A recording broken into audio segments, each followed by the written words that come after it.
இடுக்கியில் மண் சரிவு ஏற்பட்டு ஒருவர் உயிரிழந்த சோகம் நிகழ்ந்திருக்கிறது.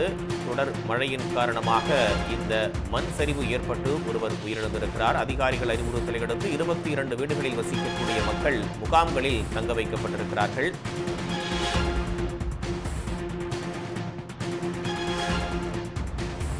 இது குறித்த கூடுதல் தகவல்களை வழங்குவதற்காக செய்தியாளர் சந்தோஷ் இணைகிறார். விவரங்கள் சந்தோஷ்.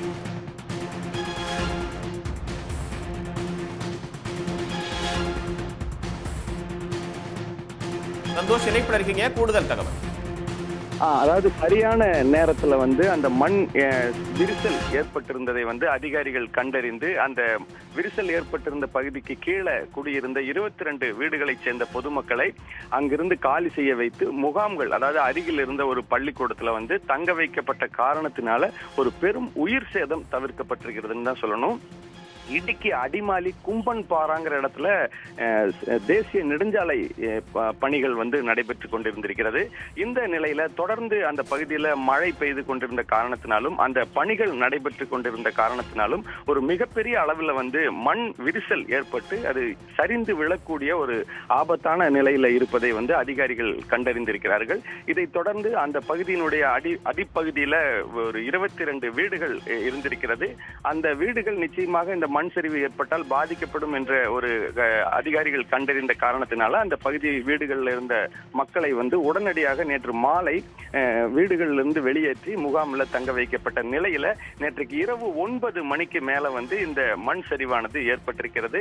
அந்த நேரத்தில், அதாவது அந்த இரவு 9 மணிக்கு அந்த முகாமில் தங்கியிருந்த பிஜு மற்றும் அவருடைய மனைவி இருவரும் தங்களுக்கு தேவையான பொருட்களை எடுப்பதற்காக வீட்டிற்கு சென்றிருக்கிறார்கள். அவர்கள் அந்த வீட்டிற்குள் இருந்த பொருட்களை எடுத்துக்கொண்டிருந்த நேரத்தில் இந்த மண் சரிவு ஏற்பட்ட காரணத்தினால இருவரும் அந்த மண் சரிவு ஏற்பட்டு அந்த வீட்டுக்கு மேல விழுந்து வீடு தகர்ந்த போது அந்த இடிபாடுகளுக்குள்ள அந்த இருவரும் சிக்கிக் கொண்டார்கள்.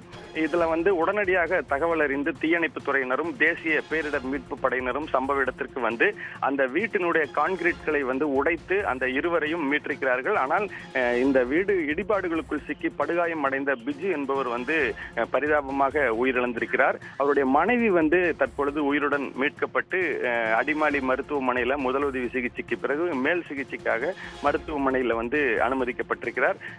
அவருக்கான சிகிச்சைகள் தொடர்ந்து நடைபெற்றுக் கொண்டிருக்கிறது. இந்த பகுதியில ஒரு மிகப்பெரிய அளவில் ஏற்பட்ட அந்த நிலச்சரிவுல கிட்டத்தட்ட 6 வீடுகள் முற்றிலுமாக சேதமடைந்திருக்கிறது. இந்த இடத்துல சரியான நேரத்துல அந்த மண் சரிவு ஏற்படும் என்ற ஒரு நிலையை கண்டறிந்து அந்த பகுதியில் இருந்த மக்களை வெளியேற்றிய காரணத்தினால மிக பெரும் ஒரு உயிர் சேதம் தவிர்க்கப்பட்டிருக்குன்னு சொல்லணும். இருந்தாலும் அந்த மண் சரிவு ஏற்பட்டு தற்பொழுது அந்த பகுதியில் இருந்த வீடுகள் சேதமடைந்திருக்கிறது. இந்த நிலைதான் இன்றைக்கு காலையில இருக்கிறது. விவரங்களுக்கு நன்றி சந்தோஷ். உடனுக்குடன் செய்திகளை தெரிந்து கொள்ள சன் நியூஸ் பெல் ஐகானை கிளிக் பண்ணுங்க.